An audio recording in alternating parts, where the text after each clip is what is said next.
C'est vrai que dans ce communiqué, le grand calife Serigne Muntaka Mbaké rappelle son engagement à faire respecter, je le cite, tous les interdits et toutes les pratiques prohibées dans la ville sainte. Bonjour Guillaume Thibault. Bonjour à tous. Correspondant permanent de RFI au Sénégal.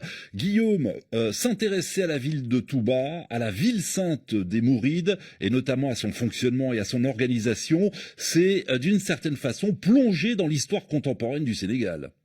Exactement, dans une grande part de cette histoire, Touba, cette ville a été fondée en 1888 par Cheikh Ahmadou Bamba, le père du mouridisme.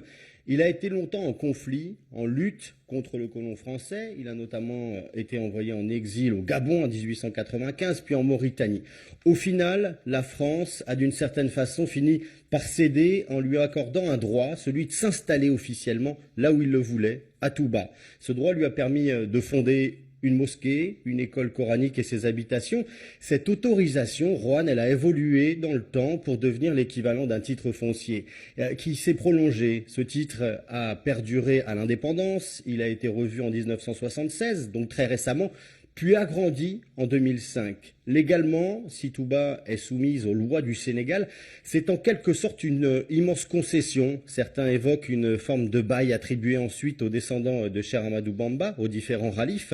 Et c'est au sein de cette concession que les autorités de la confrérie mouride imposent les règles citées par notre auditeur. On peut citer l'interdiction du tabac, de l'alcool, de la musique, avec vigueur, mais aussi avec beaucoup de souplesse. On peut noter aussi dans cette histoire qu'Abdoulaye Wade, quand il est devenu président, il a lui souhaité d'une certaine façon remettre de l'État à Touba en prenant par exemple la gestion de l'hôpital ou encore des routes, situation qui perdure depuis. Ouais, effectivement, Abdoulaye Wade a pris de nombreux décrets pour donner une gestion à la ville sainte de Touba, mais dans les faits, Guillaume Thibault, ces réformes ont débuté dès les années 70, car Touba grandissait, se développait, et on peut le rappeler, c'est aujourd'hui la seconde ville du Sénégal avec plus de 800 000 habitants.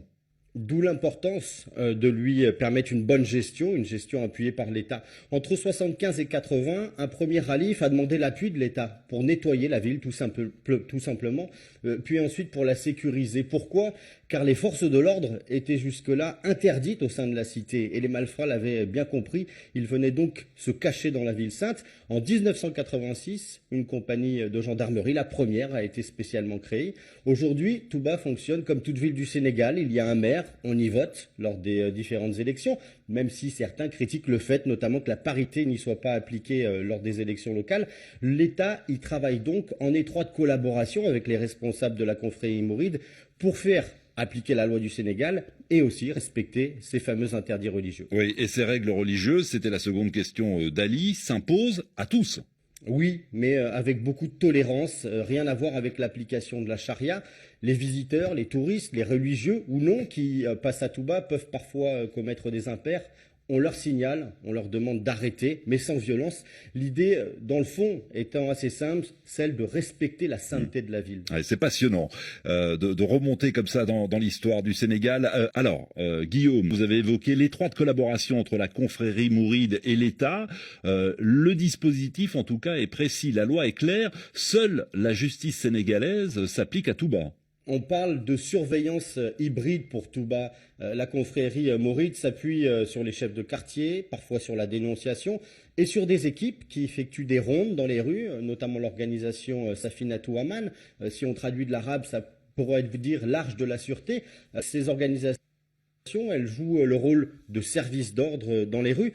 Si une personne est prise en faute, par exemple en train de fumer ou d'écouter de la musique, il lui est demandé d'arrêter. En cas de problème, si elle refuse, ce ne sont pas ces structures mourides locales qui appliquent la loi, mais les forces de l'ordre qui sont présentes en ville. L'État du Sénégal garde l'entière responsabilité de la sécurisation à Touba et fait appliquer au mieux, dans le calme en tout cas, les réglementations qui sont imposées par la confrérie mouride.